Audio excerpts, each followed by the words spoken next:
بسم اللہ الرحمن الرحیم۔ ناظرین، سونے سے پہلے لائٹ بند کرنی چاہیے یا نہیں؟ یہ ایک ایسا سوال ہے کہ اکثر لوگ اس بارے میں پوچھتے ہیں کہ لائٹ بند کر کے سونا چاہیے یا لگا کر۔ کچھ لوگ لائٹ جلا کر سونے کے عادی ہوتے ہیں، جبکہ بعض لوگ بالکل اندھیرے میں سونے کے عادی ہوتے ہیں۔ سونے سے پہلے لائٹ بند نہ کرنے سے کیا ہوتا ہے؟ سونے سے پہلے لائٹ بند کر دینے کے حوالے سے پیارے آقا صلی اللہ علیہ وسلم کا کیا فرمان ہے؟ آپ صلی اللہ علیہ وسلم نے فرمایا، جب تم اپنے بستر پر آؤ تو وضو کر لو، جیسے نماز کے لیے وضو کیا جاتا ہے۔ مقصود یہ ہے کہ سوتے وقت باوضو رہنا سنت ہے، اور باوضو سونے کے فوائد کے بارے میں یہ بھی بیان کیا گیا ہے کہ باوضو سونے سے انسان ڈراونے خواب اور شیطان کے کھلواڑ سے محفوظ رہتا ہے۔ اگر اس رات اس کی موت ہو جائے تو طہارت کی حالت میں موت ہوگی۔ اگر کوئی اچھا خواب دیکھے تو وہ سچا ہو سکتا ہے۔ اسی طرح روایت میں یہ بھی آتا ہے کہ سونے سے قبل بسم اللہ کہہ کر 3 بار بستر کو اچھی طرح جھاڑ لینا چاہیے، جیسا کہ ارشاد ہے۔ جب اپنے بستر سے اٹھ جائے پھر دوبارہ سونے کے لیے آئے تو 2 بار اس کو جھاڑ لیں، کیونکہ معلوم نہیں کہ اس کے جانے کے بعد وہاں کیا کچھ آیا ہے۔ ہمیں چاہیے کہ سونے سے پہلے ان باتوں کا خاص خیال رکھیں۔ چلیے اب بات کرتے ہیں لائٹ نہ بند ہونے کے حوالے سے۔ اس حوالے سے رسول اللہ صلی اللہ علیہ وسلم کی حدیث ہے کہ سونے سے پہلے آگ اور چراغ بجھا دیں، جیسا کہ جابر بن عبداللہ سے روایت ہے کہ رسول اللہ صلی اللہ علیہ وسلم نے فرمایا، رات میں جب تم سونے جاؤ تو چراغ بجھا دو اور دروازے بند کر دو۔ اور حضرت عبداللہ بن عمر کہتے ہیں کہ نبی کریم صلی اللہ علیہ وسلم نے فرمایا، سوتے وقت اپنے گھروں میں آگ کو جلتے ہوئے نہ چھوڑو۔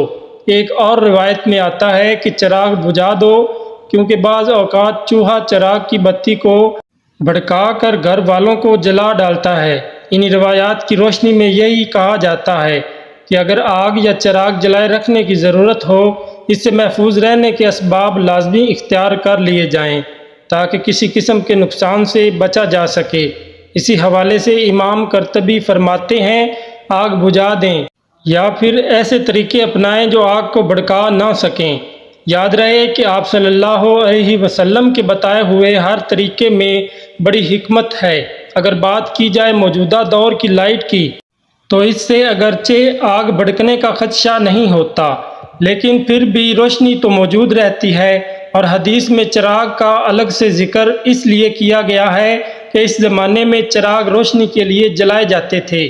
یاد رہے کہ رات جس کو اللہ تعالیٰ نے نیند کے لیے بنایا ہے، روشنی ہونے کے سبب اس میں انسان پرسکون نیند نہیں حاصل کر سکتا۔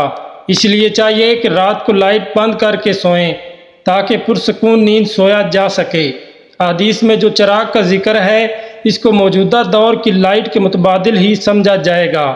یہاں تک بات ہے لائٹ نہ بند کرنے کی سائنسی نقصانات کی، تو ایک سائنس تحقیق میں یہ بات سامنے آئی ہے کہ جو لوگ رات کو سوتے وقت لائٹ بند نہیں کرتے تو ان کا وزن بڑھنے اور انہیں کینسر جیسے مرض پیدا ہونے کا امکان ہو سکتا ہے۔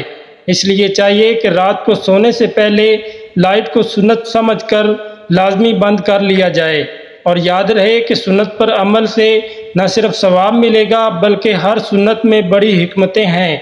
یاد رہے کہ حضور اکرم صلی اللہ علیہ وسلم کی ایک سنت ایسی ہے کہ جس سنت میں سینکڑوں حکمتیں ہیں۔ آپ صلی اللہ علیہ وسلم کی ذات اقدس کو اللہ تعالیٰ نے تمام انسانوں کے لیے نمونہ بنا کر بھیجا، اور ہر مسلمان کے لیے لازم ہے کہ وہ اپنی زندگی آپ صلی اللہ علیہ وسلم کے مبارک سنتوں کے مطابق گزارے، آپ صلی اللہ علیہ وسلم کی تعلیمات کو سیکھے اور اپنی زندگی آپ صلی اللہ علیہ وسلم کی تعلیمات کے مطابق گزارے۔ اسی لیے چاہیے کہ جو سونے کے آداب اور سنتوں کا ذکر ہوا ہے ان پر عمل کیا جائے، اور اس کے علاوہ بھی سونے کے بہت سے آداب ہیں۔ ان آداب کو سیکھ کر ان پر عمل کرنے کی نیت کی جائے۔ ہر مسلمان کے لیے ضروری ہے کہ رات کو سونے اور لیٹنے کا سنت طریقہ معلوم کرے اور اس کے مطابق سویا کرے۔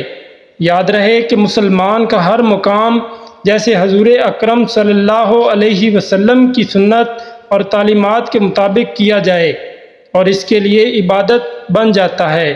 جیسا کہ روایات میں ہے کہ حضرت علی رضی اللہ تعالیٰ عنہ سے ایک مرتبہ کسی یہودی نے سوال کیا کہ آپ لوگ دن میں کتنی دیر عبادت کرتے ہو؟